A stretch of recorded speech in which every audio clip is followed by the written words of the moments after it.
महाविकास आघाडीतील प्रमुख घटक पक्ष असणाऱ्या राष्ट्रवादी काँग्रेस शरद पवार पक्षानं गुरुवारी 45 उमेदवारांची पहिली यादी जाहीर केली। त्यात मराठवाड्यातील 10 उमेदवारांचा समावेश आहे।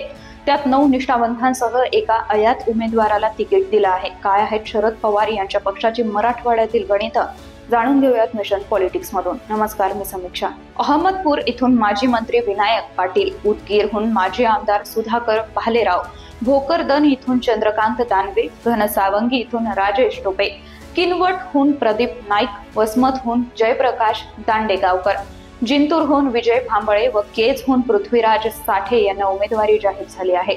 यामध्ये पडत्या काळात शरद पवार यांना ज्यांनी साथ दिली अशा विद्यमान आमदार व माजी मंत्री राहिलेल्या चेहऱ्यांसह नवीन उमेदवारांना देखील संधी देण्यात आली आहे। उदगीरमध्ये भाजपचे 10 वर्ष आमदार राहिलेले सुधाकर भालेराव शरद पवार गटात आले आहेत। पंकजा मुंडे यांच्यासोबत भाजपचं मराठवाड्यातील आमदार म्हणून ते निवडून आले होते। अजित पवार गटाचे आमदार व क्रीडा मंत्री असलेले संजय बनसोडे यांच्याशी त्यांची लढत होणार असल्यानं त्यांच्यासमोर आता तगडं आव्हान असणार आहे। परभणी जिल्ह्यातील जिंतूर विधानसभा मतदारसंघातून विजय भांबळे यांचं नाव जाहीर झालेलं आहे। भाजपचे नेते रामप्रसाद बोर्डीकर यांच्या कन्या आमदार मेघना साकोरे बोर्डीकर आणि माजी आमदार विजय भांबळे यांच्या 2019 मध्ये लढत झाली होती। विजय भांबळे यांचा मेघना बोर्डीकर यांनी अवघ्या 3717 मतांनी पराभव केला होता। भाजपच्या आमदार मेघना बोर्डीकर यांच्याशी त्यांची प्रमुख लढत होणार आहे। जालना जिल्ह्यातील घनसावंगी मतदारसंघातून आमदार राजेश टोपे यांना शरद पवार गटाकडून उमेदवारी जाहीर झाली असून त्यांची ही 6वी टर्म आहे। अजून विरोधी पक्षानं या ठिकाणी आपला उमेदवार जाहीर केलेला नसून त्यानंतरच येथील नेमकं चित्र स्पष्ट होईल।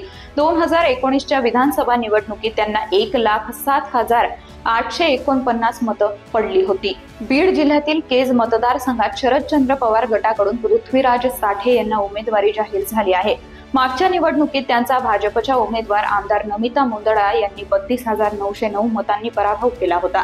पृथ्वीराज साठे यांना 90,524 मतं पडली होती। यावेळी त्यांची पुन्हा एकदा नमिता मुंदडा यांच्यासोबतच प्रमुख लढत होणार आहे। साठे आपलं नशीब आजमावणार आहेत। अहमदपूरमध्ये भाजपमधून शरद पवार गटात प्रवेश केलेले माजी आमदार विनायक पाटील यांना तिकीट मिळालं आहे।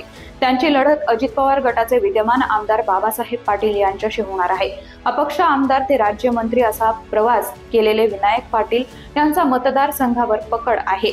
त्यामुळे शरद पवार गट व अजित पवार गटात चुरशीची लढत होणार आहे। शरद पवार यांचे विश्वासू समजले जाणारे माजी सहकार राज्यमंत्री जयप्रकाश दांडेगावकर यांना वसमत मतदारसंघातून उमेदवारी जाहीर झाली आहे। त्यांचा सामना त्यांचे शिष्य राहिलेल्या अजित पवार गटाचे विद्यमान आमदार राजू नवघरे यांच्यासोबत होणार आहे। नवघरे यांनी मागच्या विधानसभेत अपक्ष उमेदवार ॲडव्होकेट शिवाजीराव जाधव यांचा 5,500 मतांनी पराभव केला होता। जालना जिल्ह्यातील भोकरदनमध्ये माजी आमदार चंद्रकांत दानवे हे जनसंघाचे जुने कार्यकर्ते व भाजपचे दिवंगत माजी खासदार पुंडलिक दानवे यांचे पुत्र आहेत। 3 वेळा आमदार राहिलेले चंद्रकांत दानवे 6व्यांदा निवडणुकीच्या रिंगणात आहेत। त्यांच्यासमोर माजी रेल्वे मंत्री रावसाहेब दानवे यांचे पुत्र व भाजपचे आमदार संतोष दानवे यांचं आव्हान आहे। नांदेड जिल्ह्यातील किनवट हा एकेकाळी राष्ट्रवादीचा गड होता। इथून शरद पवार यांनी माजी आमदार प्रदीप नाईक यांना उमेदवारी दिली आहे। त्यांची लढत भाजपचे विद्यमान आमदार भीमराव केराम यांच्याशी होणार आहे। वंचितकडून विजय खुपसे यांना उमेदवारी जाहीर झाली आहे। विधानसभा निवडणुकीत किनवट माहूर मतदारसंघात जातीय समीकरण निर्णायक ठरण्याची चिन्ह आहेत।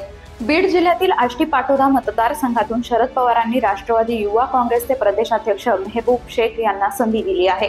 पक्षात फूट पडल्यानंतर शेख हे शरद पवारांच्या बाजूने राहिले। नंतर पक्ष वाढीसाठी ते राज्यभर फिरले। त्याचे बक्षीस म्हणून या युवा नेत्याला पवारांनी विधानसभेच्या मैदानात उतरवलं आहे। आष्टी पाटोद्यात सध्या अजित पवार गटाचे बाळासाहेब आजबे हे आमदार आहेत, पण महायुतीतून तिथं भाजपचे सुरेश धस व भीमराव धोंडे यांनी दावा केला आहे। त्यामुळे युतीचे उमेदवार कोण असेल हे अजून ठरलेलं नाही, पण भाजप व अजित पवार गटात इथं बंडखोरी अटळ आहे। त्यामुळे शेख यांच्या ते पथ्यावर पडू शकतं।